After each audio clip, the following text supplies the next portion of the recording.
Godspeed to the city streets. We began to feel the fire. We rise like tall buildings as the chemicals they take us higher. 한국도 관심을 가져볼 지역이라고 생각하지 않으십니까? 그린랜드. 내가 사겠다. 미국에서 살겠다라는 내용은 농담이 아니야 라고 얘기를 하고 있습니다. 트럼프 당선인의 내용입니다. 2025년이 한국은 핵무장의 논의를 결정할 수 있는 해라고 얘기를 하고 있는 외신이 있습니다. 조혼이라고 아실 겁니다. 관습을 아무리 단속을 해도 문제가 계속되고 있는 나라가 있습니다. 인도와 주변 국가들에 대한 내용입니다. 노인의 나이를 75세 이상으로 올려야 한다는 목소리들이 나오고 있습니다. 한국에서의 그 내용 짚어봅니다. 우리들이 몰랐던 사실일까요? 아니면 나만 모르고 있는 걸까요? 한국 사람들의 3명 중에 1명은 코인에 투자를 하고 있다고 합니다. 40대 나이의 한국 사람들은 한 달에 평균 506만 원을 벌고 있다고 합니다. 그렇다면 쓰는 돈은 얼마나 될까요? 한국에서 기초수급의 가정이 1년 동안 정성 들여 모은 사연이 있습니다. 큰 감동을 준 내용이 무엇일까요? 오늘도 전 세계에서 일어나고 있는 정보, 시사, 상식을 함께하는 시간입니다. 반갑습니다. 12월 25일 휴일입니다. 전 세계에서 시청해 주시고 계시는 우리 시청자분들, 종교를 떠나서 오늘은 전 세계가 휴일을 맞이하고 있는 아주 소중한 시간입니다. 우리가 어렸을 적에는 다른 사람을 위해서라기보다는 내 자신을 위해서 신바람이 나고 또 뭔가 봉사를 하고 또 마음속에서 행동면에서 보람찬 그런 시간을 가지고 우리는 추억을 가지고 있습니다. 결국에는 우리 자신을 위한 시간이 있었는데 나이를 먹다가 이제 어른이 되고 노년기와 중장년기에 접어들면서는 25일이 내 자신보다는 우리 가족을 위해서 보내는 시간이 좀 더 많은 것 같습니다. 여러분들은 어떠신가요? 세상을 살면서 내 이름 석자는 나를 불러주는 사람의 의미를 받기 위해서 나를 기억해 주기를 기대하면서 우리는 이름을 사용합니다. 오늘의 25일, 오늘만큼은 내 자신을 위해서 할애를 할 수 있는 여러분들의 소중한 시간을 한번 또 가져보시는 게 어떨까라고 조심스럽게 제안을 또 해봅니다. 물론 가족과 내 주변의 소중한 사람들과 함께도 해야 되겠죠. 자, 오늘 영상도 휴일입니다. 모처럼 여유롭게 전 세계에서 일어나고 있는 일들을 천천히 한번 짚어보겠습니다. 끝까지 함께 해주시고요. 오늘 혹시 처음 방문하신 분들이 계시다면 한번 들어보시고 내용 괜찮다 싶으시면 구독과 좋아요도 한번 고려해 보시기 바랍니다. 첫 번째 소식입니다. 지금 또 이 트럼프 당선인이 얘기한 이슈가 상당히 많이 얘기가 되고 있습니다. 논란이 되고 있는데 어떤 댓글자가 저에 대해서 말씀을 하셨는데 왜 조 바이든의 행정부에 대해서는 얘기를 안 하느냐라고 말씀을 하셔놓으셨는데 이제 조 바이든 행정부는 이제 얼마 임기가 한 달도 안 남은 상태고 트럼프 당선인이 2기의 대통령으로서 상당히 이슈가 되는 만한 내용을 많이 말을 하고 있기 때문입니다. 제가 특히 트럼프 당선인을 더 옹호한다거나 조 바이든 대통령에 대해서 부정을 얘기하는 사람은 아니니까 혹시라도 오해는 하지 마시고요. 지금 트럼프 당선인에 대해서 가장 민감할 수밖에 없는 건 대한민국입니다. 왜냐하면 대한민국에서는 지금 대화조차 할 수 있는 루트가 없고 지금 대화를 할 수 있는 기회를 놓쳤고 그러한 가운데 트럼프 당선인은 전 세계에 대해서 관세와 함께 국토, 나라까지 얘기를 하고 있기 때문입니다. 그린랜드라고 아십니까? 어디에 있는지? 아마 모르실 겁니다. 우리가 초등학교, 국민학교 다녔을 때에는 그린랜드라고 이름만 많이 들어봤는데 트럼프 당선인이 또 이 한 얘기가 논란이 되고 있는데 이 그린랜드라는 데서 한번 짚어보죠. 이 그린랜드를 미국에서 사겠다. 이거 농담이 아니야 라고 얘기를 했습니다. 도널드 트럼프 미국의 대통령 당선인이 그린랜드를 매입하겠다는 의사를 밝히자마자 덴마크가 그린랜드 방위비 지출을 대폭 증액을 했습니다. 한국 돈으로는 수조 원을 바로 증액을 했습니다. 농담 같은 제안이지만 그 이면에는 지정학적, 경제적 가치가 높아진 그린랜드를 둘러싼 미국과 중국 간의 패권 다툼이 숨어 있다. 라고 한국의 싱크탱크인 재단법인에서 여시제가 분석을 했는데요. 미국의 이 전략적인 요충지인 이 그린랜드, 이것을 좀 짚어보기 전에 우리는 알래스카도 생각을 해봅니다. 알래스카를 러시아로부터 옛날에 소련이죠. 미국에서 사들였을 때에 당시의 역사를 좀 생각해 본다 그러면 지금의 그린란드도 상당한 민감한 부분이 되는 거죠. 이 미국이 전략적인 요충지인 그린란드 매입을 시도한 것은 이번이 처음이 아닙니다. 1867년 앤드루 존슨 대통령이 1946년에는 해리 트루먼 대통령이 그린란드를 매입을 하는 것에 대해서 제안을 했다가 거절을 당한 일이 있었습니다. 트럼프 당선인이 그린란드 매입 의사를 밝히고 있자 메테 프레데릭센 덴마크 총리는 이렇게 얘기합니다. 터무니없습니다. 라며 불쾌감을 표시하고 그린란드는 판매용이 아니고 덴마크의 소유도 아니다 라고 매각 제안을 일축했습니다. 그린란드에 대해서 잠깐 짚어보죠. 그린란드의 면적은 217만 평방킬로미터라고 합니다. 남한의 대략 21배, 미국의 4분의 1에 달한다고 합니다. 상당히 큰 거죠. 자, 지금서부터 또 상식적으로 우리가 또 짚어보죠. 대륙으로 분류가 되는 호주. 호주는 이제 774만 평방킬로미터를 제외하고는 지구상에서 가장 큰 섬이라고 합니다. 그래서 그린란드라고 얘기를 하는 거죠. 랜드라는 게 이제 섬으로 통칭이 되니까. 이 그린란드는 정확하게는 이제 그린랜드입니다. 그린랜드. 이 이름과는 달리 영토의 80% 이상이 얼음으로 뒤덮여진 동토의 땅, 한국말은 동토의 땅, 아이슬란드입니다. 즉 얼음으로 된 섬, 아이슬란드. 인구는 5만 6천 명에 불과할 정도로 거주가 쉽지는 않다고 합니다. 그런데 천연 자원의 보고라고 합니다. 아주 보석도 많은 곳이라고 합니다. 미국의 지질 조사국이 추정한 바에 따르면 그린란드에는 전 세계 매장량의 각각 13%와 30%에 달하는 원유와 천연가스가 묻혀 있다고 합니다. 금, 납, 아연, 우라늄 등 비철 금속도 풍부하고 반도체, 휴대전화 등 첨단 제품의 제조에 있어서는 안 되는 이 희귀 광물로 경제 무기로서까지 부상하고 있는 희토류가 풍부하게 매장이 되어 있다고 합니다.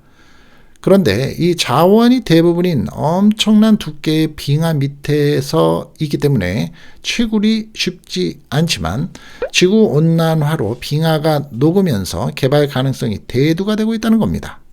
미국뿐만 아니라 중국도 경제적인 지정학적 가치가 높은 그린란드를 노리고 있다고 합니다. 자, 이게 중요한 얘기입니다. 그리고 저는 개인적으로 아까 말씀드린 것처럼 대한민국에서 이 땅을 사지 안 사자는 개념이 아니고요. 대한민국에서도 관심을 가져서 개발에 대한 참여가 일찌감치 이루어지는 게 어떻겠느냐라고 저는 생각을 해본다는 겁니다. 몽골을 관심을 갖는 것처럼 말입니다. 중국은 1대1로 이거 아시죠? 뭔지 혹시 모르시는 분들이 있을 수도 있기 때문에 제가 다음에 한번 또 시간을 내드릴 텐데 중국은 1대1로를 북극 항로까지 연결하는 구상을 갖고 있습니다. 새롭게 가능성이 열린 북극해를 지배하기 위해서 그린란드를 자국의 영향권 아래에 두는 게 필수적이기 때문입니다. 일찍이 그린란드의 중요성을 간파했던 미국은 1953년 소련을 견제하기 위해서 덴마크와 공동 방위 협정을 맺고 그린란드 둘레에 공군 기지를 설치해서 지금까지 운영을 하고 있다고 합니다. 무엇보다도 이 그린란드인의 반미 감정이 크다고 합니다. 이게 또 중요한 포인트인데요. 그린란드에 살고 있는 5만여 명의 사람들이 반미 감정이 크다. 미군이 주둔지에 배치한 화학무기가 환경 문제를 일으켰던 탓입니다. 미국은 이를 은폐하려고 하다가 2005년 정도의 때에 이를 인정을 하긴 했습니다. 그런데 제대로 된 배상을 하지 않았었다고 합니다. 그린란드는 88%가 이누이트족이라고 하고요. 12%가 덴마크 사람으로 구성되어 있다고 합니다. 게다가 이 트럼프 당선인이 덴마크의 외교적인 결례를 범하면서까지 그린란드를 돈으로 매입하겠다는 속내를 거침없이 밝히는 바람에 현재 반미 감정을 더욱 부추기는 결과가 됐다라고 세계는 보고 있습니다. 그런데 이에 비해서 이 그린란드 쪽이나 덴마크 쪽에서는 중국에 대한 인상은 나쁘지 않다고 합니다. 그린란드는 중국의 자금에 상당한 기대를 걸고 있다라고 합니다. 자, 좀 개념이 서셨습니까? 저와 함께 늘 하시는 분들이 아니시면 이러한 상식을 간단하게 누가 가르쳐 드리겠습니까? 그렇죠? 저도 배우는 시간, 여러분도 같이 함께 알아두는 시간, 상식과 시사적으로 이 그린란드 한번 알아두시고요. 앞으로도 몇 번은 언급이 될 수 있기 때문에 좀 알아놓고 들으시면 도움이 되시리라고 판단합니다. 2025년 일주일 남았습니다. 한국은 핵 무장의 논의를 할 수 있는 결정적인 해입니다 라고 얘기를 했습니다. 제가 한 얘기는 아니고요. 이에 대해서 영국의 일간지 더 타임즈가 전망을 하고 있는 겁니다. 현지 시각 23일 더 타임즈는 북한의 핵 위협과 미국의 정치 상황의 변화로서 대한민국의 국민 대다수가 핵 개발을 지지한다면서 이같이 내다보고 있는 겁니다. 자, 여기까지 잠깐 중단을 하면 지금 이런 분위기를 해외에서는 다 생각하는데 우리나라의 내부의 지금 상황은 어지럽습니다. 혼란입니다. 이런 생각까지 할 수 있는 여력이 지금 없는 거죠. 안타깝습니다. 그렇죠? 한 나라의 지금 내부적인 부분을 빨리 해결을 해야지만 외부적으로 아까 말씀드린 그린란드라든지 핵 개발에 대한 부분이라든지 이런 것들에 대해서 관심을 집중적으로 가져야 되는 대한민국인데 말입니다. 정말 안타깝습니다. 특히 이 전통적인 동맹관계의 회의적인 도널드 트럼프 미국 대통령 당선인의 대선 승리가 한국에서 위기의 의식으로서 확산하고 있다는 계기가 된다는 게 외부에서 보는 설명입니다. 자, 북한의 핵무기 개발과 지속적인 미사일의 시험 발사로 인해서 한국 내에서는 자주적인 핵무장의 논의가 촉발되고 있죠. 북한의 핵 능력이 고도화됨에 따라서 이를 억제하거나 대응할 방안을 모색하는 과정에서 핵무장을 주장하는 목소리가 나오고 있는 겁니다. 현재. 한미동맹의 확장을 억제시키는 그런 과정에서 한번 지켜보죠. 대한민국은 미국의 핵 우상과 확장 억제에 의존을 하고 있죠. 이것은 이제 한국의 독자적인 핵무장을 지향하는 주요 원인 중에 하나라고 볼 수 있습니다. 미국은 한국이 핵무장을 선택할 경우에 한미동맹과 국제 비확산 체제에 부정적인 영향을 미칠 것을 우려하고 있습니다. 또 한국 내 보수 진영과 일부 학자들 사이에서 핵무장을 지지하는 주장이 종종 제기가 되는 분위기 속에서 이들은 북한의 위협에 대처하기 위해서 독자적인 핵 억제력을 갖출 필요성을 강조하고 있는 분위기죠. 그런데 반면에 진보 진영에서는 핵무장이 한반도와 국제사회의 평화와 안정에 부정적인 영향을 미칠 수 있다고 주장을 하면서 반대 입장을 취하고도 있습니다. 그런데 문제가 또 있습니다. 대한민국은 1975년 핵 확산 금지 조약이라는 NPT 조약에 가입이 돼 있습니다. 핵무기 개발을 금지받고 있는 거죠. 만약에 한국이 핵무장을 추진한다면 NPT 탈퇴를 선언해야 하고 이것은 국제사회로부터 제재와 고립을 초래할 가능성이 큽니다. 또한 대한민국은 국제원자력기구 IAEA 많이 들으셨죠? 이곳에 철저한 감시를 받고 있어서 비밀리에 핵무기를 개발하기가 현재 어렵습니다. 그런데 최근에 여론의 조사들에 따르면 일부 국민은 북한의 핵 위협에 대응하기 위해서 한국도 핵무장을 해야 한다는 의견을 지지하고 있다는 겁니다. 그러나 핵무장의 경제적, 외교적 비용에 대한 우려도 있습니다. 그런데 이게 계속해서 앞으로도 수십 년 동안 이러고 말아야 될 일은 분명히 아니다는 점, 그리고 이에 대해서 충분히 검토가 이루어져야 된다는 점, 그런데 우리 정치권은 아무런 지금 대비가 없다라는 점이 큰 문제이기도 합니다. 조혼, 우리 대한민국도 조혼이 있었습니다. 분명히. 조혼의 관습을 아무리 현대시대의 2024년에 단속을 해도 해결이 안 되면서 문제가 되고 있는 그런 나라들이 있습니다. 한번 짚어보죠.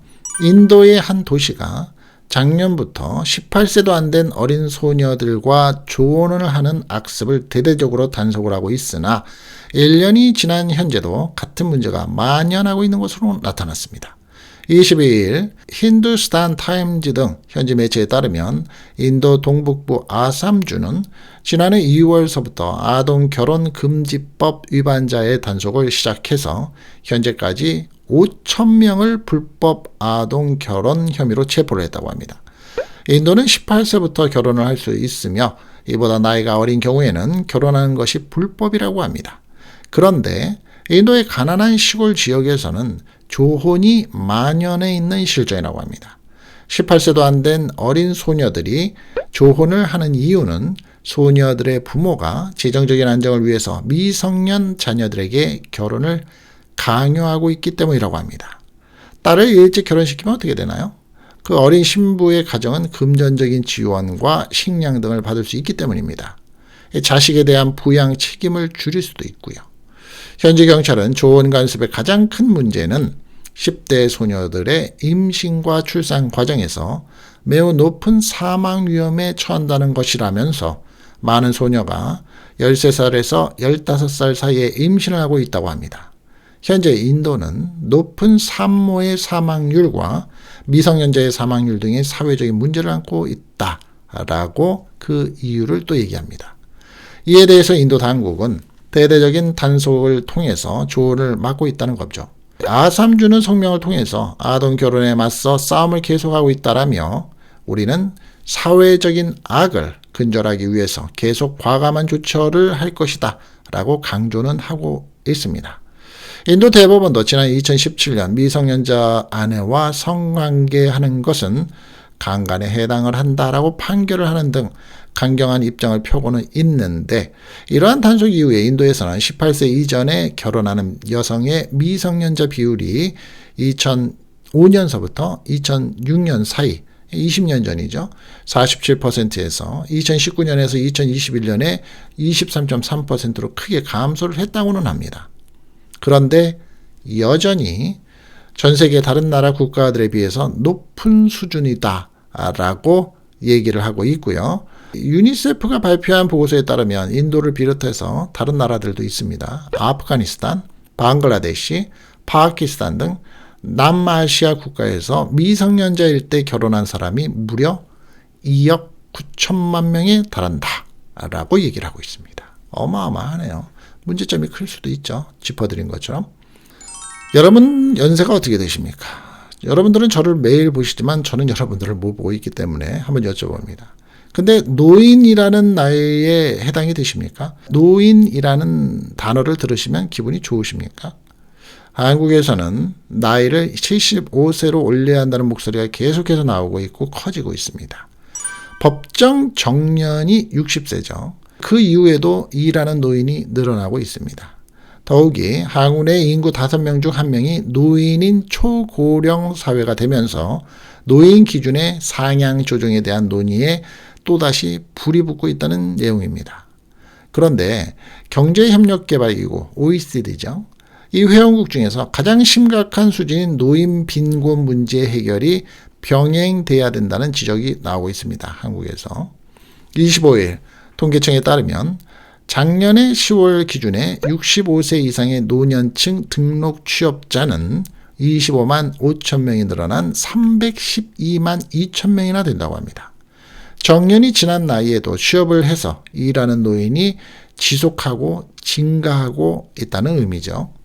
그런데 청년층이라고 할 수 있는 15세부터 39살까지 등록 취업자는 19만 명이 오히려 크게 줄어든 829만 3천 명이라고 합니다. 한국의 경제 허리에 속할 수 있다라는 이 중장년층, 나이가 몇 살이죠? 40살에서 65세까지, 40세에서 65세까지를 중장년층이라고 얘기를 하는데 7만 8천 명이 줄어들어서 1364만 9천 명으로 집계가 됐다고 합니다. 이게 왜 그러냐면 고령화 저출생의 영향입니다. 나이는 많아지고 아기는 갖지 않고, 지난 23일 기준으로서 한국 내 65세 이상의 주민등록의 인구는 1024만 4,500명이라고 합니다. 1000만 명이 넘는 거죠. 전체 인구의 20%를 차지합니다. 노인 인구의 수는 7월 달에 1000만 명을 넘어선 겁니다. 1000만 노인시대 현실화에 저출생이 한꺼번에 이제 맞물리면서 경제활동 인구의 평균 연령대가 증가하고 있는 겁니다. 올해 3분기 기준으로서 한국의 합계 출산율은 0.76명, 한 명이 안 되는 거죠. 9년 만에 소폭을 상승을 했다고 하지만 OECD 중에서 합계 출산율이 1명 이하인 것은 한국이 유일하다고 합니다. 2019년 당시에 보건복지부 장관이 노인 기준을 70세로 단계적인 상향에 대한 논의 필요성을 제기한 바가 있습니다. 올해 10월에 대한노인회의장의 노인 연령 75세 상향 제안에 대해서 현재 한덕수 국무총리는 굉장히 잘 검토해야 할 필요가 있다라고 답을 하기도 했습니다. 그리고 사회의 우리가 생각하는 이제 사회의 인식도 상향 조정이 필요하다는데 공감들을 다 하고 있다고 합니다.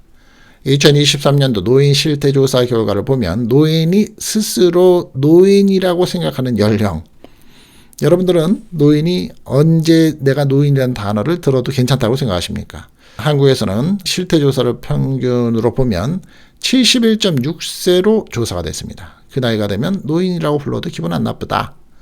재산, 고학력을 갖춘 신노년의 증가의 영향으로 풀이가 된다고 합니다. 그런데 이 신노년층의 등장과 동시에 한국 노인들의 고독과 빈곤 문제는 갈수록 악화되고 있습니다. 한국의 노인 빈곤율이 40.4%나 됩니다. 이것 또한 OECD 중에서 1위입니다. 자살하는 사람들도 10만 명당 42.2명으로서 가장 높은 수준이고요.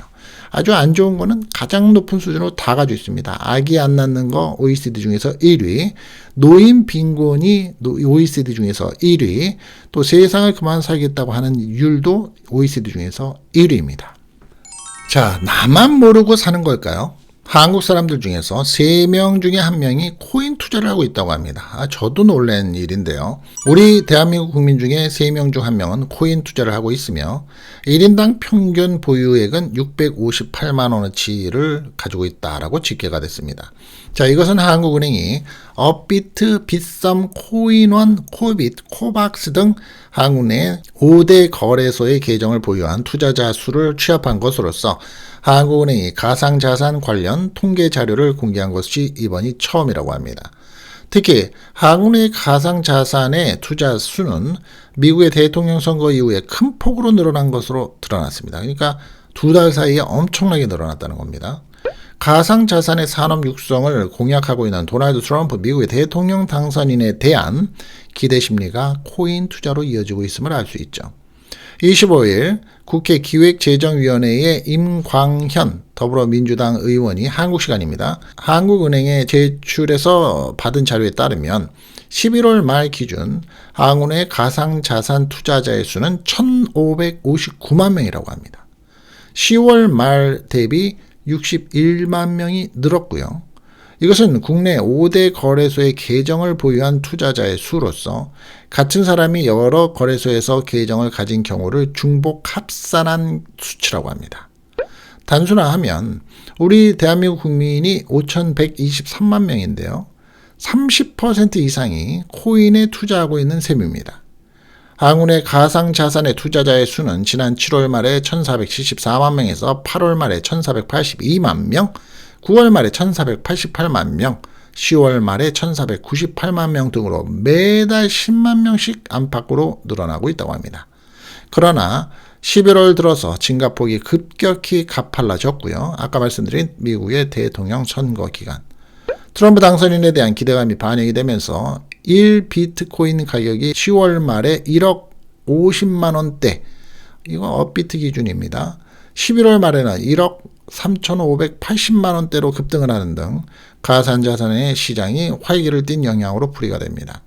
11월 말 현재의 한국 내 투자자들의 가상자산의 보유 금액은 시가평가로서 기준으로 무려 102조 6천억 원에 달한다고 합니다. 그러니까 1인당 평균 658만 원어치의 코인을 보유하고 있는 셈입니다.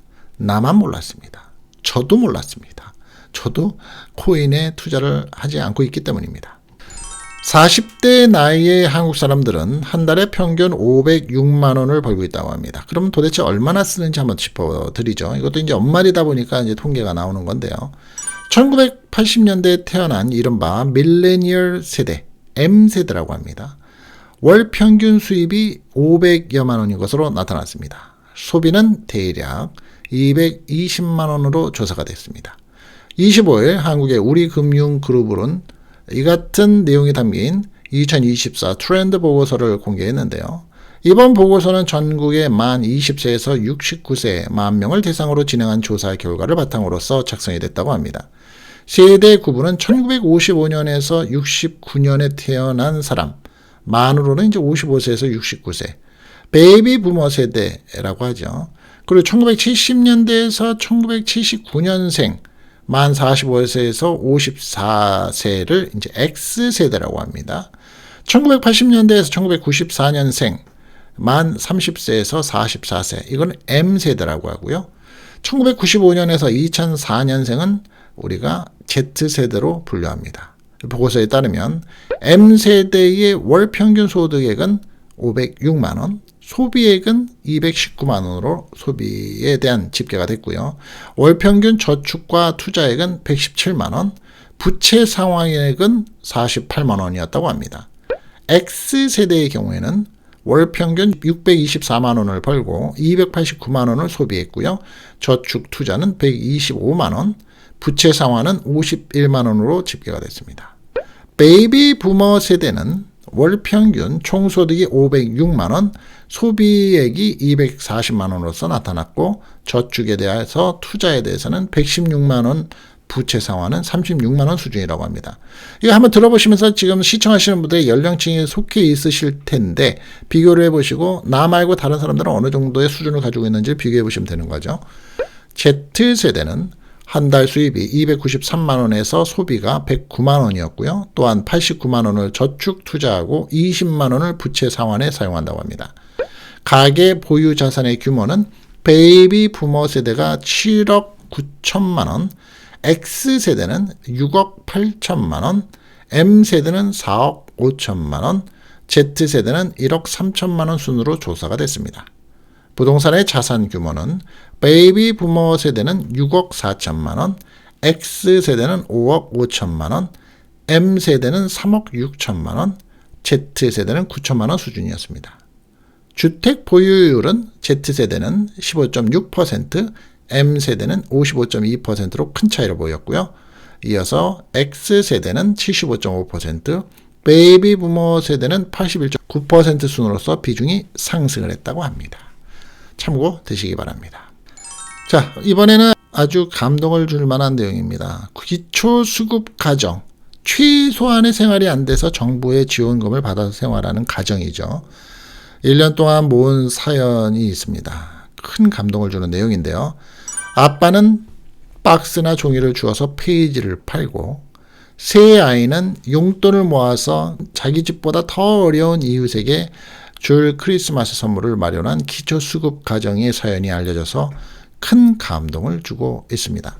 25일 부산의 북부경찰서에 따르면 24일 오전 10시 10분쯤 덕천지구대 앞에서 큰 종이 박스 하나가 발견이 됐다고 합니다. 박스 안에는 손편지와 함께 1,000원짜리 지폐 30장, 저금통, 아동용 패딩, 김장김치가 들어있었다고 합니다. 편지에 첫째가 장애 상급인 세 아이의 아빠로서 기초수급자입니다. 라고 소개한 기부자는 폐지를 팔아서 돈을 마련했지만 노력한 만큼 결실이 적게 나와서 많이 못했습니다. 라며 추운 겨울 도움이 필요한 애기 가정에 전달이 되었으면 합니다. 라고 썼습니다. 이어서 지폐는 은행에서 깨끗한 돈으로 바꿨습니다. 라며 참 이 말이 감동적이죠. 내가 페이지를 주어서 만든 종이가 혹시나 더럽다고 느끼지는 않을까라는 그런 생각이 있었던 건가라고 저는 생각을 해봅니다만 지폐는 은행에서 깨끗한 돈으로 바꿨습니다. 라며 막내의 생일을 맞이해서 아들에게 뜻깊은 하루를 만들어주고 싶어서 기부하게 됐습니다. 라고 말을 합니다. 또 김장김치와 패딩도 준비를 했는데 미약해서 아주 약소해서 미안합니다. 라며 김치 맛이 어떨지 모르겠지만 맛있게 드시고 패딩은 아이가 따뜻하게 입고 크리스마스 선물이 되었으면 좋겠습니다. 라고 덧붙입니다. 그러면서 돼지 저금통은 3남매가 용돈 받아서 모았습니다. 이쁜 3남매 저금통 받아주세요. 메리 크리스마스라고 마무리합니다. 지구대 앞에 이 CCTV 영상에는 편지 작성자의 아내로 추정이 되는 여성이 박스를 놓고 가는 모습이 담겼다고 합니다. 지난 5월 어린이날에 페이지를 팔아서 모은 3만 원과 옷, 과자, 라면 등을 지구대에 두고 간 사람과 동일 인물이었다고 합니다. 이들 가족은 지난해 9월 부산 동구 목욕탕 폭발 사고로 다친 경찰관과 소방관을 위해서 써달라며 페이지를 팔아서 모은 돈 4만 5천 원을 전달하는 등 작년부터 8차례 기부한 것으로 확인이 됐습니다. 참 부끄럽네요. 제가 이 사연을 전해 들으면서 많이 부끄럽다는 생각을 해봅니다. 참 주변에서 존경심을 갖게 하는 정말 많은 사람들이 있습니다. 이들 가족에게 진심 어린 감사의 말씀을 드리고요. 이런 분들이 정말 부자가 됐으면 좋겠습니다. 2025년에는 더 많은 일들과 좋은 일들 속에서 행복감과 정말 큰 돈을 벌 수 있는 그러한 계기, 그리고 좋은 사람들을 주변에서 만나실 수 있는 뜻깊은 시간들이 되시기를 진심으로 응원드립니다. 정말 감사합니다. 자, 오늘 제가 준비한 영상은 여기까지입니다. 끝까지 함께 해주신 여러분들께 대단히 감사드리고요. 멋진 하루, 여유로운 하루가 되시기 바랍니다. 다음 시간에 또 뵙겠습니다. 오늘 끝까지 해주신 여러분들께 진심으로 감사합니다. Our hearts beat to the city streets.